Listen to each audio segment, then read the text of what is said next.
Hello everyone, কেমন আছেন আপনারা সবাই? আশা করি সবাই ভালো আছেন এবং ভালোর তলে আছেন।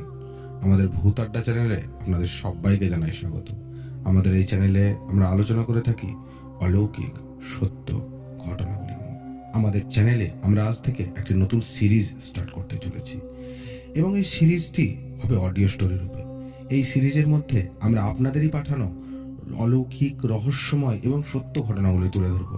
আমরা ক্রমশই সাবস্ক্রাইবারদের কাছ থেকে নানান স্টোরি এবং সত্য ঘটনা পেয়ে থাকি এবং সমস্ত স্টোরি এবং সত্য ঘটনাগুলি পডকাস্টের মাধ্যমে তুলে ধরাটা সম্ভব হয় না। তাই আমরা ঠিক করেছি আজ থেকে আমরা অডিও স্টোরি রূপে একটি সিরিজ স্টার্ট করব এবং এই সিরিজের মধ্যে আমরা আপনাদেরই পাঠানো সেই সত্য ঘটনা এবং স্টোরিগুলি আপনাদের সামনে তুলে ধরবো। তো দর্শক মণ্ডলী, আজকে আমাদের এই সিরিজের প্রথম গল্প আমাদেরই একজন সাবস্ক্রাইবার ভাইয়ের পাঠানো গল্প। তো গল্পটি শুরু করছি আমি, রনি। তো চলুন শুরু করা যাক আজকের আড্ডা।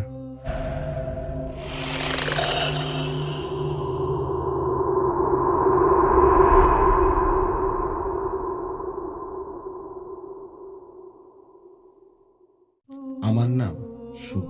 আমার বয়স প্রায় 30। আমি শহরের কাছে একটি ছোট্ট ভাড়া বাড়িতে একাই থাকি এবং বলা বাহুল্য আমার পরিবার এবং আমার মা বাবা সবাই থাকে গ্রামের বাড়িতে। আমি 2 বছর আগে কাজের সূত্রে শহরে এসেছিলাম এবং শহরে এসে একটা ছোট্ট কনস্ট্রাকশন বিজনেস স্টার্ট করি এবং সত্যি বলতে আমার কাজ কিন্তু খুব ভালোই চলছিল। ক্লায়েন্টের সঙ্গে খুব ভালো যোগাযোগও ছিল এবং আমার কাজেও কোনো বাধা বিপত্তি কিন্তু ঘটতো না। কিন্তু হঠাৎই আমার জীবনে নেমে আসে একটি কালো অধ্যায়। আমি সেটি আমার কাজের মধ্যে সর্বপ্রথম লক্ষ্য করি। যেমন আমি যখন কোনো কনস্ট্রাকশন কাজ শুরু করতাম, কাজটি শুরু হওয়ার পরেই কিছুদিনের মধ্যেই কাজটির মধ্যে যেন অনেক ব্যাঘাত ঘটতে শুরু করতো। যেমন সিমেন্ট নষ্ট হয়ে যেত, যারা আমার কনস্ট্রাকশন ওয়ার্কার ছিল তাদের শরীর হঠাৎই অসুস্থ হয়ে পড়ত এবং মাঝপথেই কাজ যেন বন্ধ হয়ে যেত। এর ফলে ক্লায়েন্টের সঙ্গে বিবাদ হতো আমার। আমি ধীরে ধীরে লক্ষ্য করি এই জিনিসগুলি আমার ব্যবসা বাণিজ্য এবং কাজের মধ্যেই সীমাবদ্ধ ছিল না। আমি লক্ষ্য করতে শুরু করলাম আমার রাতের ঘুম হঠাৎই ভেঙে যাচ্ছে। আমার রাতের ঘুম হঠাৎই মাঝরাতে ভেঙে যেত এবং আমার মনে হতো কেউ যেন আমার সঙ্গে আমার ঘরেই আছে, কেউ যেন আমার ঘরে হাঁটা চলা করছে। আমি সেই জিনিসগুলি প্রথমে 1-2 দিন দুঃস্বপ্নর মতো দেখেছিলাম, কিন্তু আমি আস্তে আস্তে বুঝতে পারি এগুলি দুঃস্বপ্ন নয়, এগুলি কেমন যেন সত্যিই ঘটনা। তারপর আমি যে কিরকম বাড়ি যাওয়া বন্ধ করে দিলাম। আমি প্রত্যেক মাসে 2 বার না হলেও 1 বার হলেও বাড়ি যেতাম, কিন্তু ধীরে ধীরে আমি গ্রামের বাড়ি যাওয়া বন্ধই করে দিই। আমাকে তারা যখন ফোনে জিজ্ঞেস করতো আমি বলতাম কাজের চাপে বা আমার ব্যবসার জন্য আমি বাড়ি যেতে পারছি না। কিন্তু আমি সত্যি বলতে আমার কাজ কিন্তু খুব একটা ভালো চলছিল না এবং আমার কেমন বাড়ি যেতেও মন করতো না। আমি 3-4 মাস পর যখন একবার বাড়ি গেলাম, আমার বাড়ির লোক যেন চিন্তায় পড়ে যায়। তারা আমাকে জিজ্ঞেস করে সবকিছু ঠিক আছে তো, ব্যবসা বাণিজ্য সবকিছু ঠিক চলছে তো। কারণ তারা বলে আমাকে যেন পুরোটাই আলাদা মনে হচ্ছিল, মানে আমি যে শুভ সেটা কিন্তু বোঝাই যাচ্ছিল না। তারা বলে আমাকে দেখে মনে হচ্ছে আমার মধ্যে অন্য কারোর বসবাস রয়েছে বা আমি যেন আমি নয়, অন্য কেউ। আমি সেই সমস্ত কথাগুলিকে পাত্তা না দিয়ে নতুন করে শুরু করব বলে ঠিক করি এবং আমি আবার শহরে ফিরে আসি এবং সত্যি বলতে আমি নতুন করে শুরু করার চেষ্টা করলাম। তখন আমার এই রহস্যময় এবং অলৌকিক ঘটনাগুলি আমার জীবনকে যেন আঁকড়ে ধরেছিল। আমার এমন মনে হতে শুরু করে কেউ যেন আমার সঙ্গে সব সময় রয়েছে, কেউ আমার উপর সব সময় নজর রেখেছে, আমার ক্ষতি করার চেষ্টা করছে এবং আমাকে কোনো কাজ ঠিক মতো যেন করতেই দিচ্ছে না, বা আমার সঙ্গে সব সময় কেউ রয়েছে যে আমাকে এই কাজগুলি করার জন্য বাধা দিচ্ছে। আমি রাত্রেবেলায় ঘুমানোর সময় প্রত্যেক দিন দুঃস্বপ্ন দেখতে শুরু করলাম এবং ঘুম ভেঙে গেলেই আমার মনে হতো কেউ আমার ঘরের মধ্যে আছে, সে অন্ধকার ছায়ার মধ্যে কেউ যেন হাঁটছে। এটি কিন্তু আমার রোজ মনে হতে শুরু করে। একদিন আমি দুঃস্বপ্ন দেখলাম যে একটি লাল কাপড়ের মধ্যে থেকে কিরকম ধোঁয়া বেরোচ্ছে এবং একটি ফিস ফিস আওয়াজ বলছে খেলা শুরু। এবং এইটির দেখার পর আমি যেমন ঘুম ভেঙে যায়। তখন আমি পরের দিন সকালবেলায় আমার বাড়ির লোককে সমস্ত ঘটনার সবকিছু একদম পরিষ্কারভাবে খুলে বলি এবং তারা এক আত্মীয়র মাধ্যমে আমাকে একটি তান্ত্রিকের সঙ্গে যোগাযোগ করিয়ে দেয়। আমি যখন তান্ত্রিকের কাছে যাই তখন তান্ত্রিক এক নজরেই আমাকে দেখে বলেন, তুমি এক ভয়ঙ্কর খেলায় পড়েছ। কেউ তোমার উপর কালা জাদু করেছে। তোমার শরীরের ভেতর তারা একটি শক্তি ঢুকিয়েছে। তারা তোমাকে ধ্বংস করতে চাইছে। যদি বাঁচতে চাও লড়াই করতে হবে।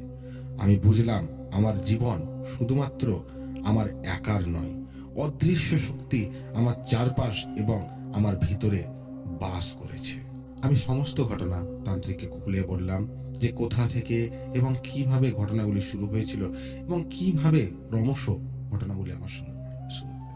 তান্ত্রিক সমস্ত ঘটনা শোনার পর তান্ত্রিক আমাকে বললেন পরের দিন সকালবেলায় সে আমার বাড়ি আসবে। পরের দিন সকালবেলা তান্ত্রিক আমার ঘরে আসে। তান্ত্রিক এসে সমস্ত ঘর এদিক ওদিক সর্বপ্রথমে দেখে নেয়। তারপর সে তার তন্ত্র মন্ত্র শুরু করে এবং চোখ বন্ধ করে সে এগিয়ে যায় একটি ঘরের কোণে রাখা আলমারির দিকে। আমি অবাক হয়ে গেলাম। সে আলমারিটি আমি কোনোদিনই ব্যবহার করিনি বা সেখানে এমন কিছু ছিলও না। আলমারিতে রাখা ছিল অনেক পুরনো কাগজ এবং সেই কাগজের মধ্যে থেকে সে বার করলো একটি ছোট্ট পুটলি এবং পুটলিটি সে আমার সামনে যখন খুললো আমি থমকে গেলাম। পুটলিটি খুলতেই দেখতে পেলাম একটি ছোট্ট পুতুল রাখা আছে তার মধ্যে এবং পুতুলের ওপর লেখা আছে আমার নাম। তান্ত্রিক সেটি দেখিয়ে আমাকে বলে, এই জিনিসটির মাধ্যমে তোমার উপর কালা জাদু করা হয়েছিল।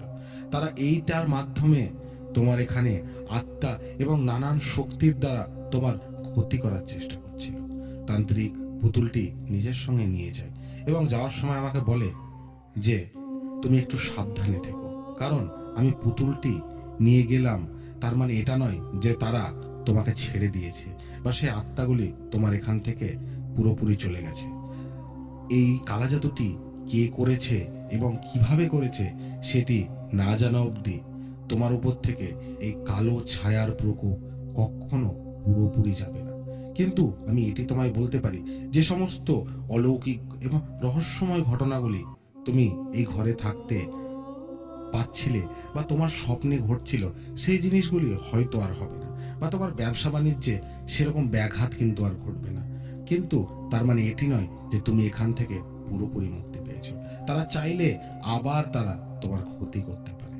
আমি এই কথাটি শুনে ভয় পেলাম, কিন্তু একটি স্বস্তিও অনুভব করলাম যে ঠিক আছে, আমার সঙ্গে যেগুলি এতদিন ধরে ঘটছিল সেগুলি হয়তো আর ঘটবে না বা আমার ব্যবসা হয়তো আবার ভালো চলবে। আমাকে তান্ত্রিক যাওয়ার সময় বলে গেছিল এই পুতুলের মধ্যে দিয়ে সেই শক্তিটি আসছিল। তাই যতক্ষণ এই পুতুলটি তার কাছে আছে বা আমার এই ঘরে অন্য কোনো পুতুল না রাখা হচ্ছে ততক্ষণ অবধি আমার কোনো ক্ষতি কিন্তু হবে না। আমি সেটি শুনে একটু স্বস্তিতে ছিলাম। তো এভাবেই পুতুলটি নিয়ে যাওয়ার পর আমার ব্যবসা বাণিজ্য এবং আমার জীবনযাপন সবকিছুই স্বাভাবিক হতে শুরু করে। ধীরে ধীরে সমস্ত কিছু যেন আবার ঠিক চলছিল। সেরকমই ঠিক চলার সময় হঠাৎই আবার একটি ঘটনা ঘটে যায়, সবচেয়ে ভয়ঙ্কর রহস্য। তো দর্শক মন্ডলী, আজকের গল্প এতদূর। এটি গল্পের প্রথম অংশ। গল্পের পরবর্তী অংশ আমরা পরের ভিডিওতে তুলে ধরব, যেখানে আমরা জানতে পারবো কি রহস্যময় জিনিস ঘটেছিল শুভর জীবনে এবং কোথা থেকেই বা এসেছিল সেই পুতুলটি। কে এই কালা জাদুর আসল সূত্রধর সেটিও জানতে পারবো গল্পের পরবর্তী অংশে। তো দর্শক মন্ডলী, গল্পটি কেমন লাগলো আপনারা জানান আমাদের কমেন্ট বক্সে। ভালো লেগে থাকলে একটি লাইক করবেন এবং চ্যানেলকে সাবস্ক্রাইব করবেন। আপনারাও যদি আপনাদের গল্প আমাদেরকে পাঠাতে চান তো আমাদেরকে ইনস্টা অথবা ফেসবুকে মেসেজ করতে পারেন। আমরা আপনাদের গল্প অবশ্যই তুলে ধরবো। তো দর্শক মন্ডলী, আজকে এত অবধি। শুভরাত্রি।